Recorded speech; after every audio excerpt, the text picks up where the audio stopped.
We received a letter recently from a friend of ours who lives in Jordan, and this is what the letter says. Climate warning is not a hoax or a conspiracy. We can see it happening now in many countries around the world. In fact, it has been said that the next wars will not be fought over oil, but over water. Jordan has signed a water contract with a neighboring country, and it is always the poor who get hit the hardest. We're kicking off the summer with a renewed vision about water. This person says that he used to read the newspapers about current events, and now he feels that he is in a current event because in Jordan right now there is a water crisis. And in this letter, he says, remember the verse, Revelation 16:12, which says, the great river Euphrates and the water thereof was dried up, and the way of the kings of the east may be prepared. Well, he goes on to write, it's already been drying up significantly, and they are in a crisis state. And then he goes on and on.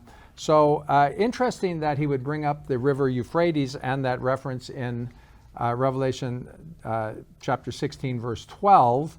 But I think maybe we should take a look and see what those verses say to see if they actually apply to the situation in the Jordan, and if what's happening there with the extreme drought in the Middle East, in that part of the world, if it's a result of global warming or is it just a natural occurrence which happens.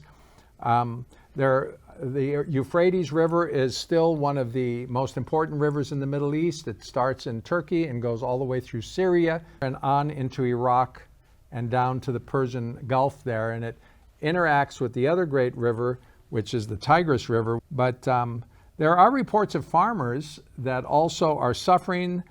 This guy has 12 acres. The other guy has a 22-acre farm. And if you go out into the farm now, you'll see the parched land. You'll walk on the ground. You've seen pictures of the cracked earth. This guy picks up a tomato that should have ripened, and it's the size of a grape because of the lack of water. It would have been, because normally that tomato, he said, would have been the size of his fist. So, Peter, what's your take? Is the river Euphrates drying up? Right now, the river Euphrates is 3 feet below what it usually should be, and it has been, and the Jordanian government is warning that the situation is only going to get worse. The Dead Sea is also being lowered because of the lack of rain, because of the lack of water. Is this a sign that we're getting close to the end time because the Euphrates River will be drying up? What's your take on it? It sounds like, what happens there in Revelation, it sounds like something that happens kind of as a direct act of this angel or of God, causing the river to dry up. Now we know that God, according to the Psalms and other passages, we know that sometimes weather conditions are an act of God. As we actually have that term in insurance or in legal matters, act of God. We've always recognized that. Now there are a couple of dams in the Euphrates rivers. What's happening with those dams? Yeah, well, something that we've talked about, with the price of progress. Of course, hydroelectricity sounds great. Yeah, let's have a nice, clean hydroelectricity, water powered. But then, okay, what river are you going to build a dam on, and what effect is that going to have on the drainage system of that area? And we've really taxed our rivers, for power generation and for irrigation. Irrigation is the water consumer anywhere in the world where you're having problems with drought, with rivers and lakes dropping in level. You'll find the cause in irrigation. Now, that's a really tough thing to solve. I mean, how do you do less irrigation? It seems Israel has conquered that problem.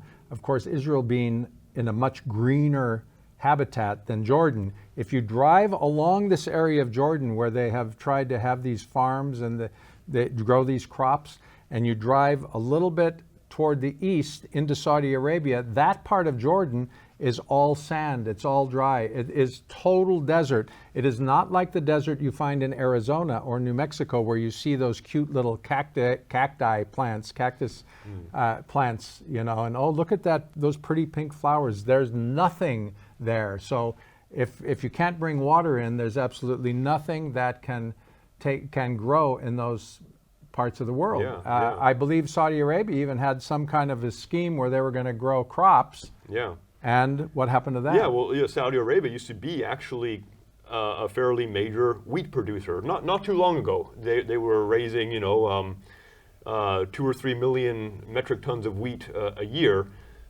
They decided, hey, it's not worth it. We're draining our groundwater too fast. They stopped that program.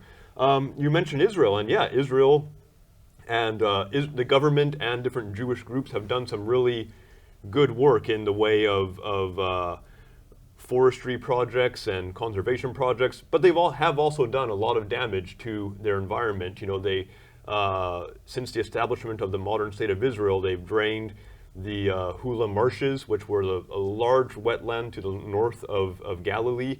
The Jordan River itself, from over pumping from both Israel and from the nation of Jordan, the Jordan River itself almost disappears at points. The same river that Jesus was baptized in. That's right. The Sea of Galilee is stressed. Its water levels are stressed. So Israel had done some good things, but even they haven't been exemplary. They aren't really setting a sample of what would be sustainable for that part of the world. Just taking a look at the importance of this area from a Bible point of view, in Genesis chapter 2, verses 10 through 14, it talks about the Euphrates River along with 3 other rivers.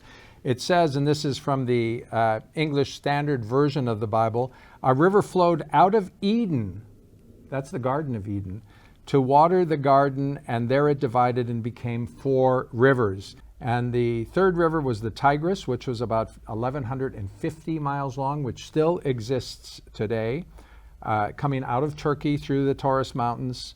And then, of course, the 4th river is the Euphrates, which is the longest and the most significant and historically important rivers in Western Asia.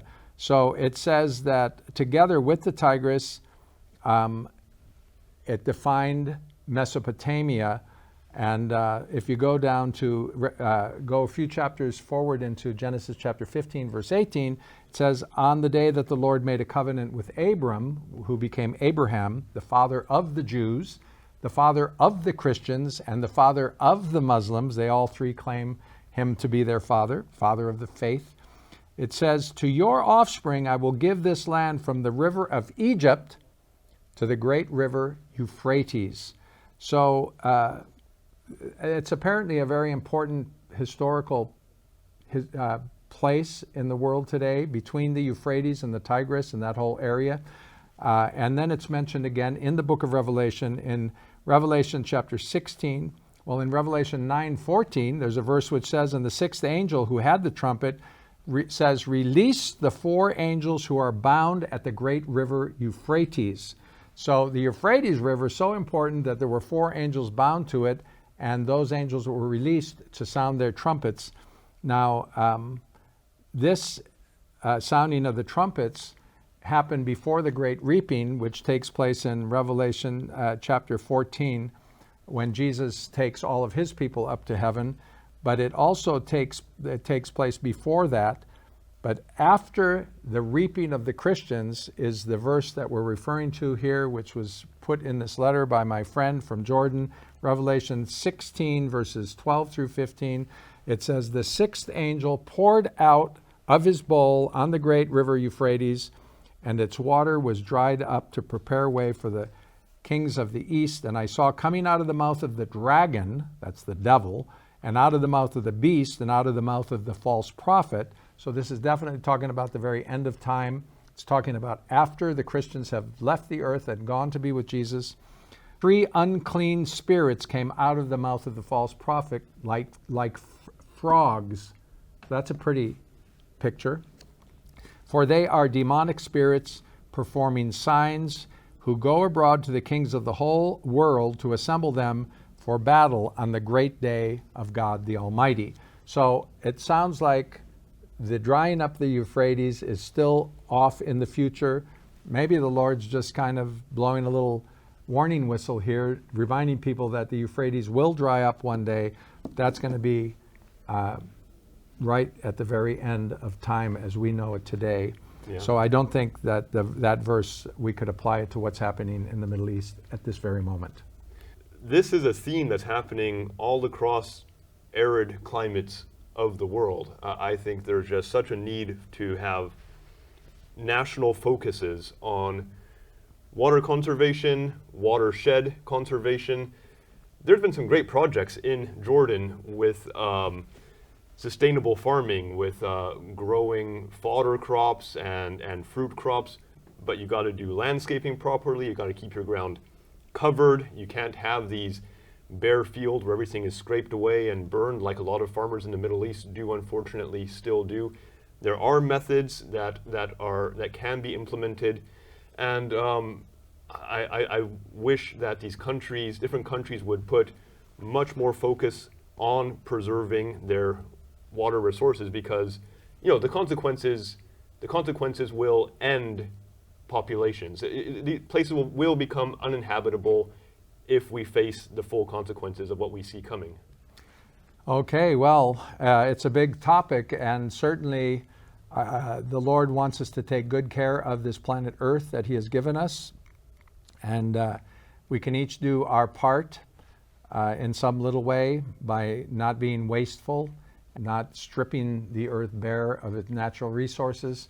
I know in some places where they had a great need for water, like Kuwait and Saudi Arabia, they built these desalination plants, which are very, very expensive, hundreds and hundreds of millions of dollars to build.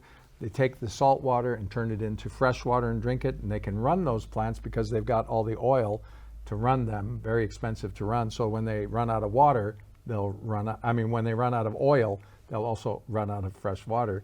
But in other places that don't have the money to build those plants and have such access to water like that, maybe they need to take a look at the dams that they're building in the Euphrates. I know Turkey now is kind of stopping the water in the Euphrates, so the Euphrates Dam, which I believe is in Turkey, is stopping the flow of that water somewhat into Syria and Iraq and affecting this whole area.